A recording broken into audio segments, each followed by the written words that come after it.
বন্ধুরা, শুভ দুপুর। সবাই কেমন আছো? আমি তো অনেক দিন যাবত ব্লগ বানাচ্ছি না, মানে ভিডিও করার সময়ই পাচ্ছি না। আমি যে গুয়াহাটি গেছিলাম, তারপর সেখান থেকে আসার পর তো আর ভিডিও দেওয়ার সময় হয়নি। খুবই মানে ব্যস্ততার মধ্যে দিয়ে যাচ্ছে নানান কাজে। যাই হোক, আজকে আবার যাচ্ছি আমরা ঘুরতে। আমি যাচ্ছি দিনহাটা, সেখানে আমার পিসির বাড়িতে যাব। আমার হলো পিসির ছেলের মেয়ের 1 বছরের জন্মদিন।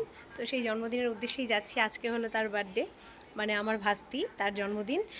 আর আমি আমার শ্বশুরবাড়ি থেকে চলে আসলাম এখন বাবার বাড়িতে। আর এখান থেকে আমার মা যাবে, আমি যাব, হাজব্যান্ড, আমার ছেলে। আর সবচেয়ে বেশি মিস করছি আমার ভাইকে বিশাল, কারণ ও সবসময় আমাদের সাথেই থাকে যখন আমরা কোথাও যাই। এবার ও নেই, ওর একটা জরুরি দরকারে ও কলকাতাতেই আছে, সেখান থেকে আসতে পারেনি। তো ওই জন্য ওর কথা খুব মনে পড়ছে, খুব খারাপ লাগছে। কি করবো বলো?